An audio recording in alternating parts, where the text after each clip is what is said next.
Olá, mentes curiosas! Sejam bem-vindos ao ArandoCast, onde despertamos a teia do conhecimento e celebramos a sabedoria que conecta culturas e épocas. Eu sou a Thaísa. E eu sou o Eduardo. E hoje vamos falar sobre um dos conceitos mais revolucionários e genuinamente brasileiros, a antropofagia cultural.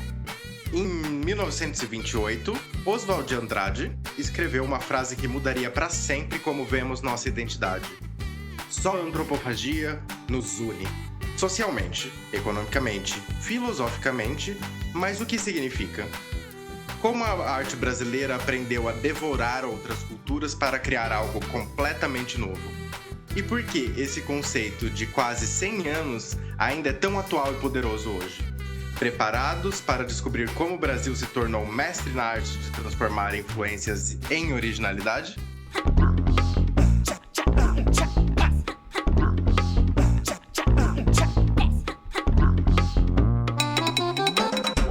ArandoCast. Aprender nunca foi tão divertido de escutar.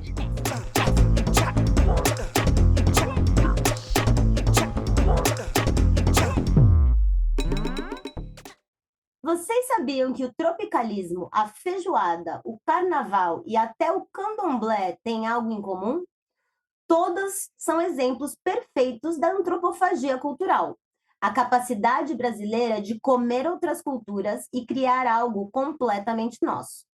Hoje, vamos entender como isso virou a nossa maior força criativa.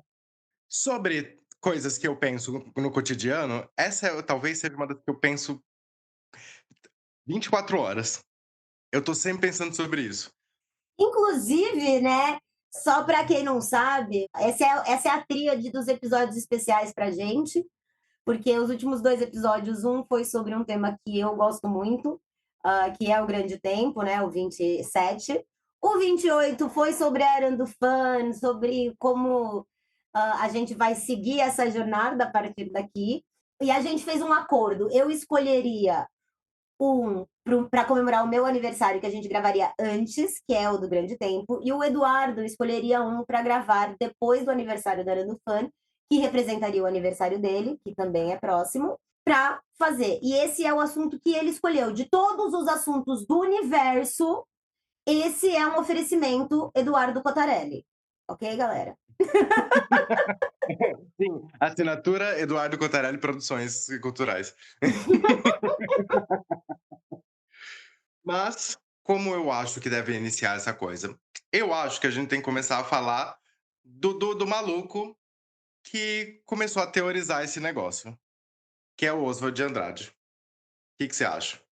Eu acho que é um bom começo, né? É importante, acho que a gente comentar, né, que o maluco do Oswaldo de Andrade, ele era um escritor paulista, ele era rico, ele conhecia profundamente a cultura europeia, ele já tinha viajado para Paris, convivido com vanguardas europeias, mas ele percebeu uma coisa que era fundamental, que não era sobre rejeitar influências, mas sobre transformar essas influências antropofagicamente, né? Ele tem uma frase que ele brinca com Shakespeare, né? Que ele fala: "To be or not to be, that is the question", né? Onde ele está brincando em Brasil ou não Brasil, ser brasileiro ou não ser brasileiro, o que que é ser brasileiro, né? No fundo, no fundo. Então, acho que esse é importante a gente começar por ele, né? Por essa figura, falar, dar pelo menos esse contexto de quem foi o Oswald. E aí eu vou deixar para você dar um contexto maior, né, do que foi esse período que a gente está falando especificamente. Bom, eu sempre falo que a gente é fruto de um processo, né? Eu sou atravessado por diversas coisas e aquilo que me interessa também faz parte do que me é apresentado e das coisas que as pessoas estão pensando, as pessoas que me informaram estavam pensando ou tinham interesses. O Oswald não vai ser diferente. Então pensa que o Brasil, vamos pensar em 1928, o que vem antes? Então a gente tem o fim da escravidão, o início da República, né, o fim do Império, o início da República, a República Velha, que é dominada por elites. Culturalmente, o Brasil tem um interesse maior e uma valorização muito grande da cultura europeia. E aí a gente não tá falando, tipo, a gente pensa muito no, por exemplo, o imperialismo americano. Mas é ainda diferente, porque a gente ainda tem a presença de algumas manifestações culturais brasileiras, ao mesmo tempo que você tem o imperialismo americano. Nessa época, talvez não tanto. Talvez você tenha uma grande valorização da cultura europeia, da música clássica, de algumas coisas muito mais específicas, e isso vai culminar num desagrado também da classe artística. Então a gente vai ter a Semana de Arte Moderna em 22, de que o Oswald faz parte. O Oswald, Mário de Andrade, Tarsila, e uma galera, inclusive uma galera também muito estranha, que vão ser um pouco mais. Famoso festa estranha com gente esquisita. Porque tem uma galera que vai pensar a arte brasileira em uma maneira muito sincera e muito não xenofóbica. E aí você vai ter também a presença dos integralistas. Isso é muito importante. Depois um dia a gente pode falar sobre isso. Mas o nascimento do orgulho nacionalista brasileiro também vem na semana de 22. Então tem a presença de muitos poetas, escritores que são discutíveis, contestáveis, Questionáveis. questionáveis, mas não é o tema da coisa aqui. Mas é mais esse complexo de vira-lata que talvez a gente até veja algumas vezes hoje. Uma coisa que eu acho importante a gente reforçar um pouquinho, de que 1888, quando a gente fala um país recém-saído da escravidão, a gente sabe que isso não é bem verdade, né? A gente sabe que a lei foi assinada em 1888 por uma questão de pressão internacional, né? A gente pode conversar sobre isso mais aprofundado em outro momento, porque é uma história que merece ser discutida com muito cuidado, porque ela não é tão bonita quanto pintam para gente na maioria dos livros de história hoje em dia, né? Não é que assinou a lei, todo mundo estava livre, estamos beleza. Isso assinou-se a lei e foi se postergando a real liberdade dessas pessoas por muitos e muitos anos, muitos e muitos anos. Não só isso, né? O conceito de liberdade é discutível e o conceito de tipo, né, vocês são livres, mas a gente não quer vocês aqui também, e tem implicações infinitas. Então, assim, é um período complicadíssimo, tá? A gente está realmente vivendo uma transição muito complexa.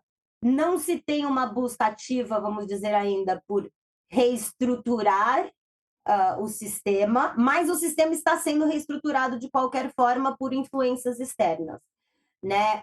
Existe, inclusive, uma busca por uma manutenção de uma elite branca ou de uma população maior branca abrindo terras, né, para pessoas de fora começarem a cultivar isso, contanto que elas sejam brancas, né? Eles preferem trazer italianos, alemães, etc., para cá, para colonizar terras, para povoar terras, do que repassar isso para escravos recém-libertos, etc. Então, é uma coisa muito complicada do que está acontecendo e a gente está realmente recortando uma pequena elite que, apesar de ser uma elite, tentava enxergar isso e tentava mostrar isso para as outras elites, tentava fazer o quê? Transpor as barreiras através do que eles sabiam, com o conhecimento deles do que é de fora, do que era realmente apreciado do que vinha de fora, tentar reformular isso de uma forma que isso se tornasse brasileiro, né? Que isso tivesse uma identidade local e não apenas um produto de importação, vamos dizer assim. Sim, eu tenho uma frase que eu acho muito, muito legal do manifesto antropofágico do Oswald, que é "Queremos a Revolução Caraíba maior que a Revolução Francesa". Eu acho eu acho um must essa frase, eu acho muito, muito, muito impactante. Eu acho que tem algumas frases do manifesto que a gente pode comemorar, Sim. que a gente pode comentar, que eu acho que são muito interessantes, né? Tem uma que eu gosto muito, que eu acho que representa bastante essa questão quando a gente fala do complexo vira-lata, que o brasileiro tem até hoje, de certa forma, eu acho, para algumas coisas, e que é só me interessa o que não é meu. Lei do homem, lei do antropófago. Essa frase, para mim, é muito boa, né? Porque quando a gente para pensar nisso, é uma verdade, né? O que pulsa muitas pessoas é o querer o que elas não têm. É querer o que pertence ao outro. A história do a grama do vizinho é sempre mais verde, né? Então, não me interessa o que é produzido aqui. A gente via isso muito. Eu lembro que isso era muito forte, né? Na década de 90, acho que a gente até falou sobre isso. Quando existiam músicas que estavam entrando ali em alta, tipo El Chan, que eram umas músicas, gente, a gente dançava isso, mas é tipo, meu Deus, que letra é essa? É, tipo, absurdo, assim, as coisas que essa música fala. Nada contra. Ralei muito na boquinha da garrafa, porém, mano, né? Mas a questão é, as pessoas iam lá e ouviam um candy shop da vida que é tipo tão porn quanto, sabe? Era como se, nossa, aqui tá lindo. Se tá em inglês, tá maravilhoso, mas se tá em português é, nossa, que absurdo. Não é porque você não entende que o negócio deixa de ser porn, entendeu? É tipo, continua sendo. Queria só fazer um adendo, porque hoje a gente não explicou, a gente já explicou em outros episódios também, o que significa antropofagia, que na realidade né, seria consumir o outro. E aí a gente tem o exemplo indígena de consumir realmente o outro, né? Eu tenho o guerreiro da outra tribo, eu como a carne dele para pegar os atributos dele e e eu me tornar uma outra coisa. Eles levavam a antropofagia para o literal, né? Eles levavam para o canibalismo. Eles vão para o extremo da antropofagia, que é tipo, vou comer o seu corpo. Mas eu acho que não precisa chegar a isso. E tá tudo bem, pra quem gosta, não vou julgar, não. Mas vamos ficar na cultural por enquanto. Mas. Não, e eu acho que, tipo assim, estudos comprovam que não faz muito bem, assim, nosso estômago não tá pronto para receber carne humana, tipo, sei lá, toma cuidado se você for comer gente. Tem gente que aparentemente. Tem gente que já parece indigesta só quando ela abre a boca, né? Então, eu acho que esses daí é justamente tipo aquele alemão que a gente comentou naquele outro episódio. Não, não, amigo, você eu não quero comer, não. É você eu vou deixar aqui, depois você volta aí para onde você quiser voltar, mas eu não vou te comer, não. A ideia é mais ou menos essa. Uma das coisas, além do. Eu acho que eu acho legal, porque dentro da própria cultura a gente vai adaptando as coisas com elementos nossos, com técnicas clássicas que vêm da Europa e outras coisas, tipo, por exemplo, teatro oficina, né? O Zé Celso Martinez, que faleceu faz pouco tempo, que é uma lenda do teatro brasileiro e mundial. Que fez uma montagem do Rei da Vela em 67, que é um livro do Oswald, né, que misturava Brecht com carnaval, com ópera, com cordel, erudito com popular, uma coisa ritualística, porque isso é muito presente no Teatro Oficina. O edifício do Teatro Oficina, que é da Lina Bobardi, também já é uma coisa, uma transformação dentro da arquitetura. Inclusive, quem tem a oportunidade de ir, eles sempre estão com alguma peça em cartaz, é sempre legal. São sempre peças interativas, é sempre uma revolução o teatro oficina, até hoje. E não era simplesmente montar o texto, era consumir o texto e produzir uma outra coisa. Essa outra coisa que ainda é o texto, mas também é a gente, e também eram os atores, e também é uma construção com o público, porque é um espetáculo participativo. Era uma apoteose antropofágica. Era basicamente um ritual, né? Que enquanto ele estava devorando a própria convenção teatral europeia, ele estava comendo tudo que estava em volta dele também, né? Ele se alimenta não apenas de uma fonte, né? Eu acho que a gente, como ser humano, a gente é assim, a gente não come uma única coisa sempre. Tipo, até se a gente comesse um tipo de nutriente só, a gente ficaria doente por falta de outros nutrientes, né? Então, é uma coisa similar ao organismo humano, se a gente for parar para pensar, né? E o que eu acho muito legal, da proposta em si, é que a ideia toda não era uma questão xenofóbica, não era uma questão de a gente é melhor do que outras culturas. Não, era valorizar a cultura que a gente tem, é pegar o que jogam na gente, porque a gente, como Brasil, a gente é um país onde as pessoas jogaram muitas coisas na gente, entendeu? Chegou os portugueses, jogaram os jesuítas, aí jogaram os ladrão e os outros bandidos para ajudar a colonizar a porra toda. Aí jogaram a corte toda em cima da gente, sabe? Tipo, foi só tipo uma coisa sendo jogada em cima da outra. Não foi foi um processo que precisou ali de quem estava o tempo inteiro de uma readaptação para a sobrevivência.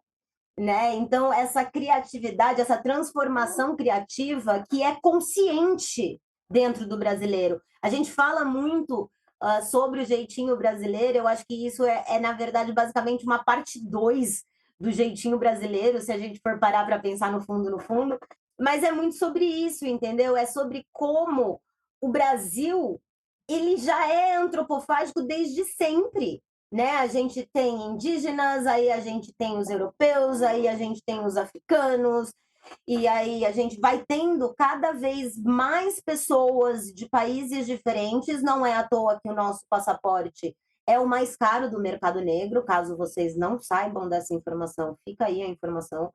Passaporte brasileiro é o mais caro do mercado negro, porque todo mundo pode ser brasileiro. É muito difícil você separado na alfândega, você fala que é brasileiro, você não vai separar de você não tem cara de brasileiro. Porque cara de brasileiro, todo mundo tem, basicamente. Qualquer um pode ter cara de brasileiro.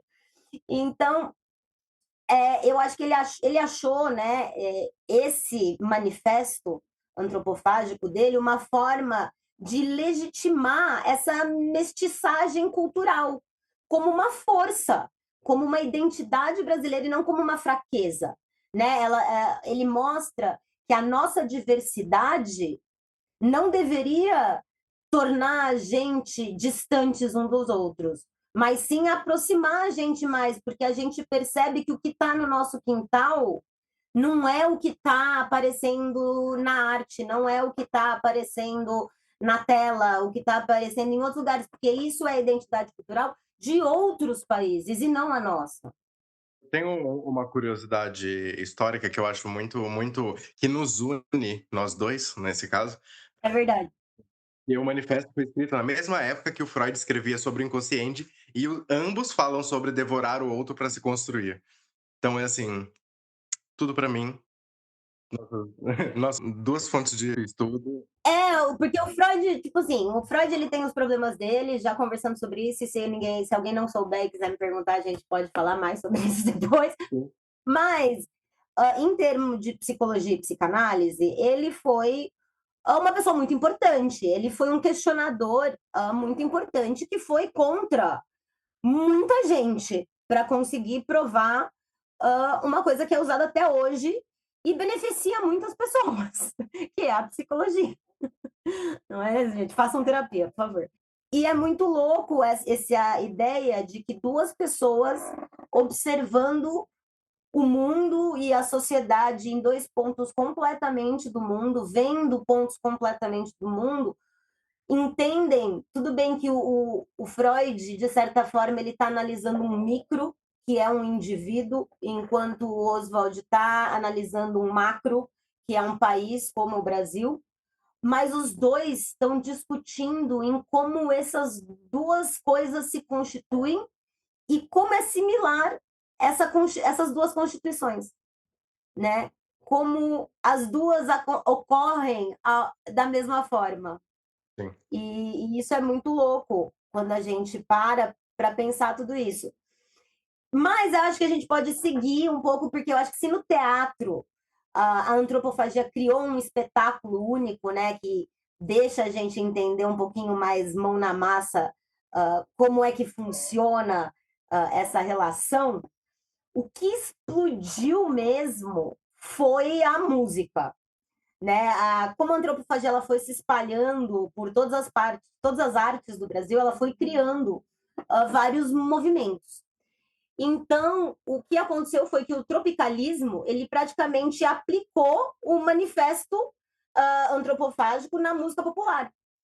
E aí, na prática, a gente vai tendo isso com pessoas como Caetano Veloso, Gilberto Gil, Os Mutantes, Tom Zé, Gal Costa, que eram pessoas que misturavam coisas como samba e rock, bossa nova com psicodelia, regional com universal, né? A música, por exemplo, Alegria, Alegria, do Caetano Veloso, ele está cantando sobre a Coca-Cola e sobre a Brigitte Bardot no mesmo verso, Sim. né? E como essas duas coisas influenciam no brasileiro, na vida brasileira, porque a hora que ele canta isso, as pessoas conseguem se relacionar com aquilo. Que isso me faz lembrar muito do Festival da Record, né? Que foi um escândalo nacional, porque eles eram vaiados e aplaudidos ao mesmo tempo, no mesmo dia, na mesma hora, no mesmo palco. É uma loucura, assim, a galera gosta e não gosta, tipo, eu quero gostar disso, mas eu não posso. Mas, sabe, isso me faz lembrar muito de um episódio de. Porque assim, a gente tem uma tendência a. Por exemplo, Elis Regina começou a ser completamente contra a guitarra elétrica, que era muito presente na Jovem Guarda, por exemplo. Porque isso era americano. Não só ela, mas outras artistas organizaram uma passeata, uma carreata contra a americanização da música. Que, por exemplo, já com que depois ela começou a aceitar bem, porque aí, por exemplo, esses artistas, tipo Mustantes, Tom Zé, Caetano, que usavam a guitarra elétrica, começaram a mostrar pra ela um jeito muito brasileiro de consumir isso e transformar em algo nosso. Então, assim, como também dá pra adaptar o rolê. Dá. E essa adaptação, né, quando a gente fala da antropofagia em si, não é só a guitarra elétrica, né? É a guitarra elétrica com um berimbau, uma bateria com uma cuíca, né? O Tom Zé, que você comentou, ele usava instrumentos industriais como um instrumento, né? Não era nem uma guitarra elétrica, era literalmente serrote, lixa e outras coisas assim que faziam os sons que ele queria, né? Então, você vai tendo coisas, tipo, o Gilberto Gil, que no Geleia Geral fala que ele mistura João Gilberto com Jimi Hendrix, e é o estilo mesmo da música que está rolando ali. É um mix de uma bossa nova com uma psicodelia ali que é diferente. Não é o que é produzido lá fora, é o que é produzido aqui, é nosso, sabe? Então, a gente tem, por exemplo, a questão do Caetano e do Gil, que foram exilados, né? Foram para Londres de 69 para 72, e lá eles basicamente devoraram tudo que era do rock inglês, né? Que era um movimento muito forte lá naquele período, especialmente, e eles devolveram para a gente completamente tropicalizado. Né? Quando a gente vê depois, se você para pensar friamente, as referências deles na construção musical são muito baseadas nas músicas de rock inglês desse período. Sim, não, mesmo os Mutantes têm uma influência dos Beatles, então tem uma não sei falar essa palavra, Beatlização? Beatlização? Vitalização, acho que Inventem é. vocês a palavra de vocês, porque é isso, a gente come o negócio e vomita uma outra coisa. Não importa. Vocês entenderam, né? Sim, uma Beatlização tupiniquim. Eu acho lindo, eu acho o suprassumo da antropofagia. Supra-sumo. Quando a gente passa para artes visuais mesmo, né? A gente tem a Tarsila do Amaral, que foi muito forte em todo o movimento, né? Quando a gente pensa da antropofagia de forma geral, talvez o quadro mais conhecido dela seja o Abapuru, que ele é de 28, que é o mesmo ano em que foi escrito o manifesto mesmo, né? Onde ela tenta misturar um pouco conceitos cubistas, quase, né? Sim. Mas meio que devolvendo ele com cores e formas mais arredondadas que fazem a coisa ser meio brasileira, assim. É um cubismo não cubismo. Uh, mas se você for parar e ver, é uma representação de uma forma humana dentro de uma estética cubista. Então é uma coisa bem interessante ver como ela devolve isso tão brasileiro. E não só isso também. Depois a gente vai já chegando numa coisa um pouquinho mais contemporânea, né? Hélio e Lígia, que vão adaptar as coisas não só. Eles vão quebrar o lance da linguagem também, né? Porque eles também vão trabalhar com audiovisual e aí vão influenciar artistas com música. A Lígia é uma ótima influência pro Chico fazer construção, porque as peças se movem dentro do poema, que é uma música, que é um poema, é uma música, é um negócio. Para quem não sabe, uma das maiores obras da Lígia Clark são Os Objetos Relacionais, é uma série que ela faz, que são objetos que eles são todos móveis, assim, você consegue dobrar eles e deixar eles são interativos. Infelizmente, normalmente, quando vai para exposição, eles não deixam você relacionar com os objetos relacionais, porque as pessoas quebram as coisas. Mas, Sim. enfim, a ideia original era que os objetos fossem relacionais, né? Que entra nessa ideia do que o Eduardo está falando, que é o quebrar da fronteira entre a vida e a arte, porque a arte ela passa a ser móvel, você com vida consegue mudar o formato que aquela obra vai ficar, ou mudar a posição que aquela obra vai ficar, porque você pode se relacionar com ela. Quando a gente fala do Hélio Oiticica, ele é um nome muito importante nesse movimento de modo geral, inclusive o nome do movimento vem de uma instalação do Hélio Oiticica, que era uma instalação onde ele misturava televisões com plantas tropicais. E aí, isso é uma antropofagia, né? Ele está literalmente misturando a natureza com a televisão e mostrando como tudo isso afeta a nossa vida ao mesmo tempo. A minha obra preferida do Hélio Oiticica são os parangolés, que entram um pouco mais nessa linha da Lígia Clark, dos objetos relacionais, porque os parangolés eram umas vestimentas bem doidas, assim, só que elas são, tipo, imagina várias roupas meio costuradas uma nas outras. Então, todo mundo vai vestindo e você vira um grande ser e todo mundo está conectado por meio dessas roupas.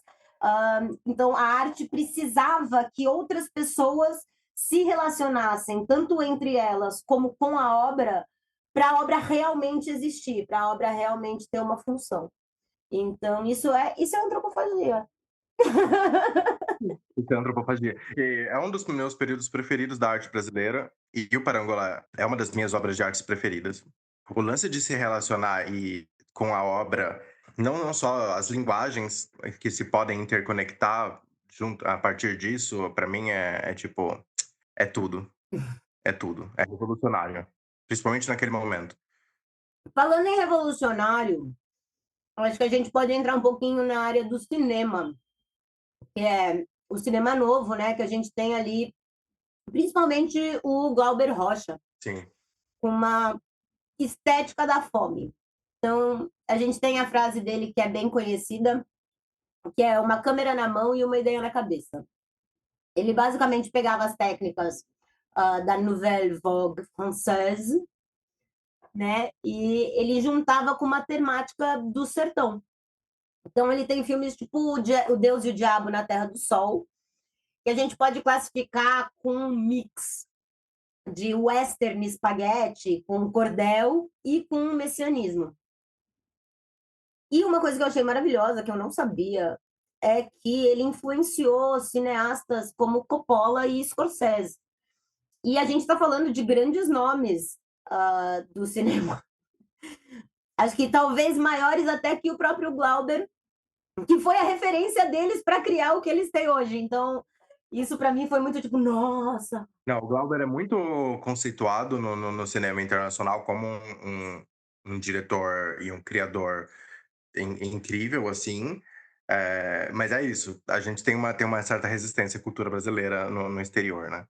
Então, assim, comercialmente, talvez não seja grande, não, mas, assim, de conceito, é o que eles acabam. Tipo, quem gosta de estudar cinema, pega bem. Tipo, o Scorsese é conhecido por ser uma pessoa que gosta de cinema conceitual, de cinema arte. Então, assim, é tanta coisa.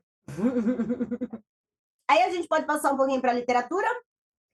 Meu preferido, acho, entre esses da literatura antropofágica, eu acho que é o Macunaíma, do Mário de Andrade, né? E o Macunaíma é um herói que tem zero caráter. Ele é um sem noção, um grandíssimo sem noção. E ele basicamente devora identidades. Então ele vai passando pelo livro, se transformando em pessoas diferentes e vivendo realidades diferentes de acordo com essas transformações que ele vai passando.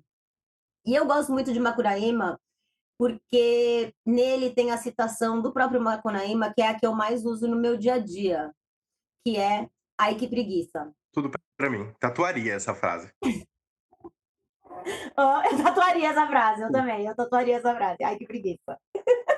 Mas daí a gente também tem algumas outras coisas, tipo Clarice, que pega uma introspecção europeia, mais uma sensibilidade tropicalista.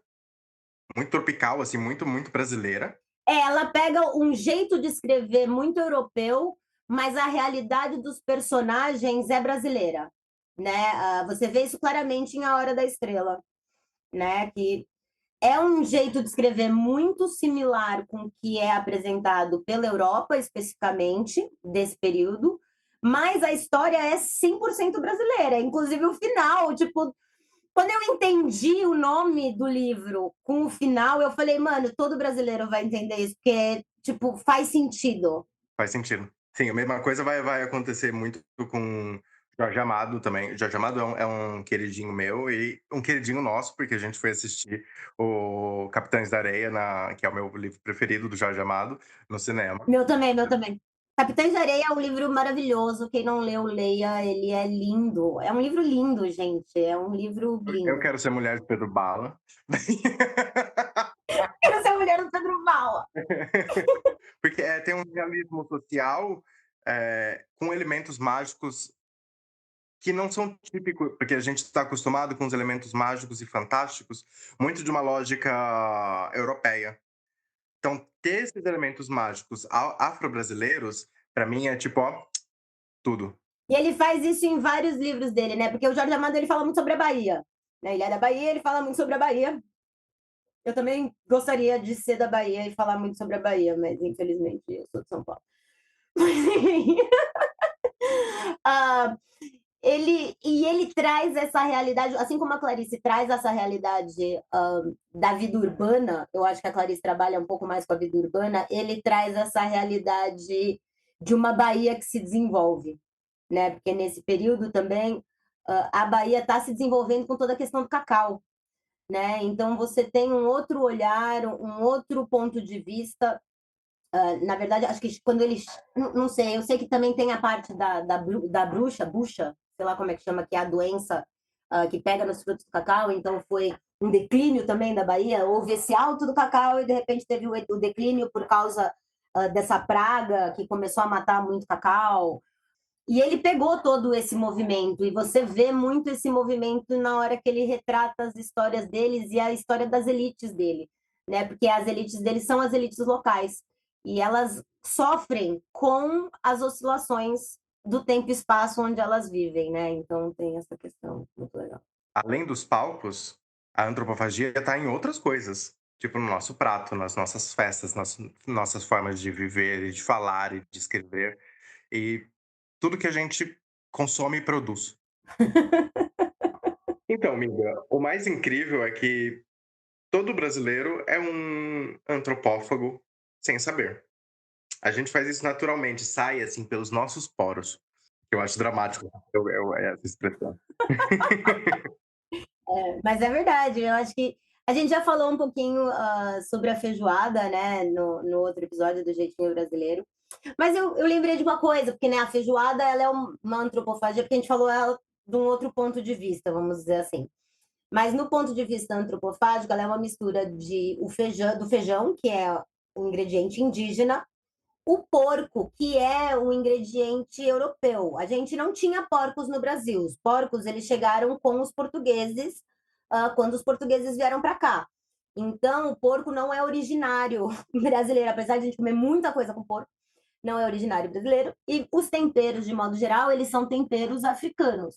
Mais uma curiosidade que eu acho muito legal, que as pessoas sempre falam, mas aqui em São Paulo a gente tem mania de comer o feijão carioca, e no Rio eles comem o feijão preto. E aí todo mundo fica, mas por que o feijão carioca é de São Paulo, do Rio Grande do Sul, tal, não sei o quê, e não é no Rio de Janeiro? Não tem nada a ver com carioca, carioca, Rio de Janeiro. Porque o que acontece? Tanto esse feijão, esse tipo de feijão carioca, quanto porco carioca, são mutações de feijões e porcos. Então, eles são dois tipicamente brasileiros. E por que eu tô falando desses dois? Porque os dois, eles têm a mesma aparência, entre aspas. Os dois, eles são beges com manchinhas pretas. E foram descobertos na região de São Paulo por volta da década de 1970, se não me engano. Então, o nome vem por causa do porco, não vem por causa do Rio de Janeiro. Fica aí essa curiosidade. Até porque, se fosse só por isso, ia chamar só feijão no Rio. Não é o caso. Não é o caso. Não é o caso. A gente tem o acarajé, que é uma técnica africana que usa o dendê, e o camarão, que é brasileiro. Uma coisa que a gente, no Brasil, está muito acostumado, aqui não acontece muito, no máximo, de vez em quando, só com Nutella, é a pizza de chocolate com morango, né? A pizza doce, algumas pizzas de modo geral, vamos ser honestos, pizzas de modo geral, a gente é muito antropofágico com pizza. Sim. Uma vez eu comprei uma pizza que era de coração de frango. Então, assim, só no Brasil pode isso acontecer e não deveria. Nem no Brasil, às vezes. Mas, pô, coração de frango é estranho, é estranho. Mas, tipo assim, tem umas pizzas muito estranhas. Tem, tipo, pizza de frango assado, pizza de hambúrguer, pizza de batata frita, estrogonofe com batata palha, Pizza de pudim, pizza de sushi. Fala, galera, calma. que deve ser boa. Não, tem umas que você olha e fala assim, isso é um exagero. Amassaria, amassaria. Mas não devia. Mas aí tem o pastel de feira, que é tipo o dumpling chinês que virou um salgado brasileiro, né? O nosso sagrado açaí, que aí a gente tem o quê? O revés, né? Que aí o quê? A gente tem a antropofagia interna. É. Tem antropofagia interna porque, vamos ser honestos, que o Norte e o Nordeste odeia o Sul, porque a gente aparentemente faz sacrilégios com o açaí. Não é para ter gosto de smoothie, que nem a gente normalmente toma. Não sei, mas é tão bom. Eu amo. Eu gosto do açaí. Quando eu fui pro Nordeste e pro Norte, eu gostei do açaí que eu comi lá, achei gostoso. É diferente, são coisas diferentes. Não dá para comparar, assim, por mais que tem o mesmo ingrediente, mas eles são preparados de formas diferentes, então não tem como você falar que um é melhor que o outro. Mas enfim. A gente tem a minha parte preferida do ano, que é o carnaval, que eu acho que é a festa mais antropofágica ever, né? Porque se a gente for pensar nos primórdios do carnaval, a gente tem a questão, né, das marchinhas europeias, os ritmos africanos e os instrumentos indígenas. A gente tem a questão das fantasias, né, que é um luxo pomposo, quase versalhesco, assim, misturado com uma criatividade popular e um corpo que é tropical, né? Um corpo que vive no calor, um corpo que é brasileiro, né? Um corpo real. Além do processo de organização dos desfiles, que é muito militar, obviamente muito europeu, com as procissões católicas e rituais africanos. É um grande mix, né? Se você for pensar, porque cada escola de samba é um laboratório de antropofagia anual, porque eles têm que pegar um tema, aí eles vão transformar esse tema numa música, reproduzir isso de uma forma visual, agregando a isso elementos brasileiros, né? Dentro de um orçamento que, por mais que tenha um orçamento, é uma coisa que é muito cara, que precisa ser feito com cuidado, é muito louco, né? É um trabalho muito maior do que o que a gente lembra quando a gente vê ele passando na TV, né? É uma coisa muito maior do que só o desfile bonito e os caras falando nota 10. Sim, que eu amo também esse momento. É... Eu amo até quando os caras sobem no palco e rasgam as notas, sabe? Assim, eu acho maravilhoso até quando isso acontece, porque é muito Brasil. É suco de Brasil. Mas isso também me leva a pensar sobre o sincretismo religioso, né? Porque isso é uma marca cultural brasileira muito forte, né? O candomblé e a umbanda, que são orixás africanos, que são interligados com, às vezes, com santos católicos e entidades indígenas, né? Você tem a Iemanjá, que é Nossa Senhora dos Navegantes, que é Janaína, que... e aí vai. E uma coisa que a gente precisa lembrar quando a gente fala desse sincretismo religioso, não é só uma questão de substituir um pelo outro. Não é que eles são a mesma coisa, né? Eu acho que a gente pode até pegar um episódio mais para frente para falar de sincretismo, que tem coisas muito interessantes, até que a gente sabe que em diferentes estados orixás são vinculados a santos diferentes. Então esse sincretismo já existe, né? Essa questão diferenciada. Mas o que é importante pensar é que o sincretismo também não é só um processo de catequização, é um processo de resistência, né? Muitas vezes a gente vê o sincretismo como uma forma que a Igreja Católica achou para convencer outras pessoas que aquele santo era bom, XYZ. E não é exatamente isso. Quando a gente vê a história do sincretismo, especialmente quando a gente pensa no Brasil e nas crenças de origem africana, a gente está falando de pessoas que não tinham direito a fazer as preces ou fazer os rituais para quem eles queriam. Então, eles achavam um santo que historicamente tivesse algum tipo de similaridade e, entre aspas, fingiam estar rezando para aquele santo, quando na verdade eles estavam prestando homenagem aos seus orixás, né? Rezando para os seus orixás. Então, é uma forma, nesse caso, de contra-atacar quem tenta catequizar eles, né? Eles fazem aquela do vamos fingir que a gente está sendo catequizado, que eles param. De certa forma, é um plano meio assim, quando a gente pensa muito do que é o sincretismo brasileiro, né? Não estou falando que ele é assim no mundo inteiro, mas quando a gente pensa sincretismo no Brasil, a gente precisa levar isso em consideração, que não é só um processo de conquista, é um processo de luta. Sim. E também tem a Festa do Divino, né, que tem elementos do catolicismo português, com elementos africanos, com celebração popular já muito brasileira, com elementos indígenas, e cada terreiro é único, né? É o que a gente falou, né? A antropofagia espiritual, ela é constante e ela depende do meio que vai cercar ela, né? E do que ela vai ter acesso como população social, histórica, etc. Sim, mas vamos falar de linguagem. Bom, português brasileiro, por si só, é uma coisa diferenciada, não é mesmo, galera? Vocês gostaram do meu sotaque português? É muito bom, né? Mentira, é horrível. Queria pedir desculpas aos tugas que estão ouvindo. Desculpa aí, Pernambuco de em pé. Ai, Deus. Não dá para perdoar. A antropofagia é sobre isso também, é sobre não perdoar colonizador. Brincadeira, vamos seguir. É sobre isso. Então a gente tem o português brasileiro, né, que é o português de Portugal, só que ele foi sendo adaptado com as culturas que aqui viviam. Então a gente tem palavras que vêm do tupi, né, tipo abaju, tapioca, carioca.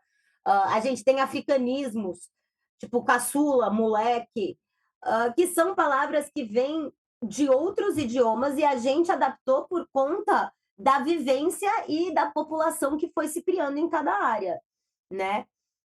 A gente tem várias gírias, né, que eu acho, eu zoo muito porque tem muita coisa que tipo dá para falar em português, mas a gente decidiu que a gente quer falar as coisas em inglês. Então a gente mistura tudo, a gente faz um bolinho.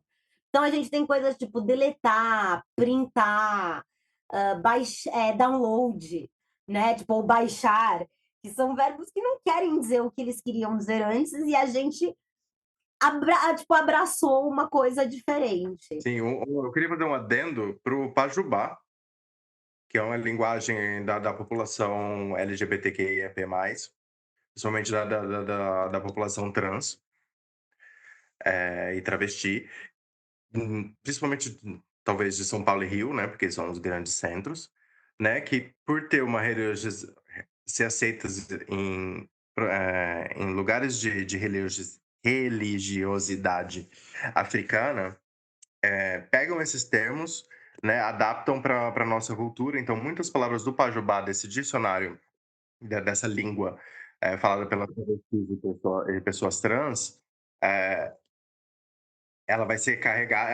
isso, ela vai ser uma linguagem que vem do terreiro, que vai ser adaptada para a rua, para a população queer, para a população trans. É muito, muito, muito legal. Um dia a gente pode falar sobre isso também. A gente tem o internetês brasileiro, né? Os emojis, as abreviações, a criatividade linguística que às vezes quase mata os gringos do coração, como quando a gente ri kkk. Eu acho que agora eles já entenderam que a gente não é de um grupo fascista de extermínio, sabe? Tipo, a gente não é essas pessoas. Mas é um problema. Eu lembro que teve uma época que a galera, tipo, se revoltava. Tipo, o que esses caras estão fazendo? E a galera kkkkkk, se matando de rir. Mas, enfim, tem abreviações que. Assim, eu sou a favor de abreviações, uso bastante. Só que eu acho que a gente precisa pesquisar as abreviações que já existem e não tentar reformular elas. FDS já está em uso há anos. É fim de semana. Não é foda-se. Vai, Entendeu, gente? Não é vai foda-se. continuar. Parou, parou. Fim de semana. Acha outra coisa para foda-se. Tá bom? É só esse adendo que eu queria fazer quando a gente fala de internetês, tá? Mas é importante a gente lembrar que cada região também vai devorar influências diferentes. O gaúcho ele vai ter uma ligação maior com palavras que vêm do espanhol. O Nordeste tem uma influência maior com palavras árabes, enquanto a Amazônia vai usar termos mais de origem indígena, né? Porque a gente tem, querendo ou não, grupos destas etnias que estão ali, né? Que tem ali presença grande que afeta aquela área culturalmente e socialmente. Sim, isso vai acontecer, inclusive, no artesanato e na cultura popular, né? Que, por exemplo, a gente pode pegar um exemplo que é a cerâmica do Vale do Jequitinhonha, que são técnicas indígenas e temas contemporâneos. Ou, por exemplo, a xilogravura, que é uma técnica clássica europeia, mas as temáticas são nordestinas, né? Você vai ter o cordel, né? Impresso em xilogravura, que eu acho belíssimo. Ou, por exemplo, o grafite, né, nas grandes metrópoles, que é essa arte urbana internacional com cores e temas muito brasileiros e de críticas sociais que são muito específicas para essa população. Mas eu acho que é isso, né? Ser um artista, né? Ser um real artista, você é antropófago e criativo o tempo inteiro. Você precisa disso, porque fazer arte, produzir o objeto artístico, seja de qual vertente artística seja, ele só vai fazer sentido se ele souber se relacionar com o que cerca ele. E a forma dele conseguir fazer isso vai ser trazer o que está de fora para dentro dele, para a partir disso criar real significância para quem observa aquela obra de alguma forma, né? Então, eu acho que a gente tem que valorizar esse artista, esse artesão criador, né, dessa obra, dentro da nossa cadeia de construção social. Mas aí a gente tem, né, o último pedacinho desse bloco, um pouquinho de antropofagia reversa, né? Como é que o mundo também já devorou o Brasil para criar outras coisas, né? A gente tem a bossa nova que influenciou bizarramente o jazz mundial, né? Foi uma grande referência para se criar o jazz que a gente conhece hoje. A capoeira é presente em qualquer país no exterior. Toda cidade do país, às vezes uma cidade pequena, às vezes uma cidade grande, geralmente nas cidades grandes, tem uma escola de capoeira, no mínimo uma. É uma loucura. Tem as novelas brasileiras, né, que já foram exportadas para mais de 130 países. E uma curiosidade que eu gosto muito sobre novelas é que o maior exportador de novelas brasileiras é a Rússia. Não sei se vocês sabiam disso, mas fica aí a curiosidade: o maior exportador de novelas brasileiras é a Rússia. A novela preferida deles é Sim a Moça. Assim, a Moça? Agora eu não lembro qual que é, peraí, deixa eu ver aqui, qual que é. Mas sabe que eu conheci uma menina que trabalha comigo, ela é albanesa e ela começou a falar em português comigo porque a mãe dela era viciada em novelas, porque na Albânia passa muitas novelas brasileiras. Não, o que eles são viciados é escravizaura. Tipo assim, Ah, escravizaura. é que o clone aparentemente é o top dos russos, mas a Terra Nostra, Escravizaura e Laços de Família estão entre os top 5 dos russos das novelas brasileiras. Bom gosto, eu achei bom gosto, de modo geral. Inclusive, a dona do primeiro apartamento que eu morei aqui na Itália sempre chegava para mim e falava bom dia, e porque ela aprendeu isso assistindo Terra Nostra. Que é muito bizarro. Uma pessoa na Itália assistindo uma novela brasileira sobre italianos no Brasil. Loucura, não é mesmo? Se isso não é antropofagia, o que é antropofagia? Não sei. Não pode ser nada mais que isso, sabe? Novelas, tudo pra mim. A gente tem o jiu-jitsu também, que é uma luta brasileira e ela conquistou o MMA mundial, né? Ela é super forte. Mas a questão é toda essa, toda a nossa forma de usar, especialmente a internet e as redes sociais, né? Ela chega a ser antropofágica mesmo, né? A gente transforma o WhatsApp em mídia social, o Instagram vira um e-commerce, rede social tipo Blue Sky ou X vira palco para a gente falar as coisas que elas querem falar, nem sempre é bom, mas vira palco aí. E aí É, elas tá bom. ganham voz, né? Que talvez elas não precisassem ganhar. Às vezes a gente se preocupa demais em dar vozes para pessoas que deviam ficar quietinhas no canto delas.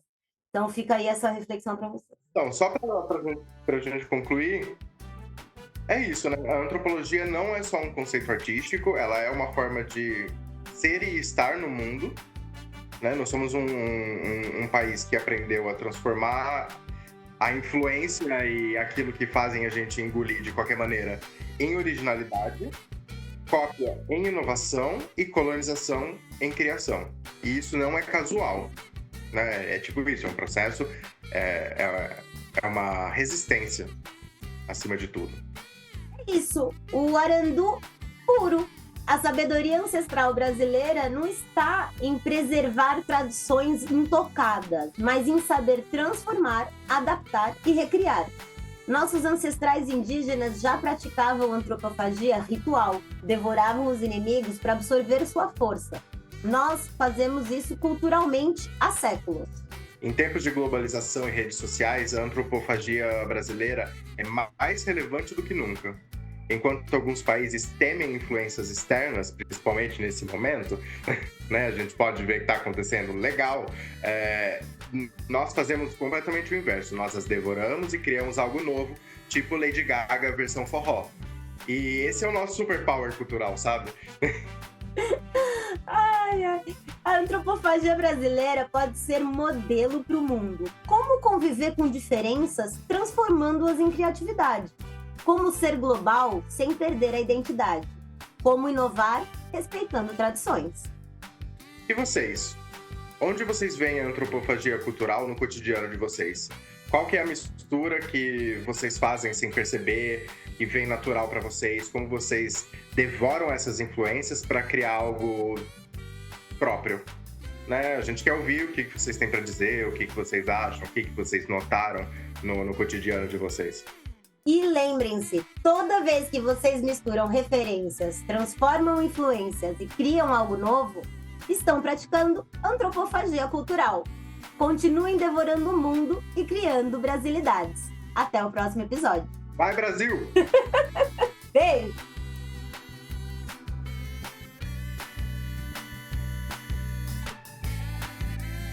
Esse podcast é feito com muito carinho pela Arandu Fun. Roteiros e apresentação, Thaísa Daniele e Eduardo Cotarelli. Edição e ajustes sonoros, Mac. Arte e identidade visual, Luke.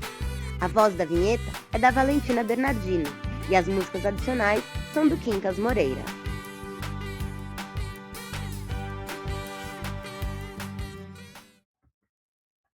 Amigo?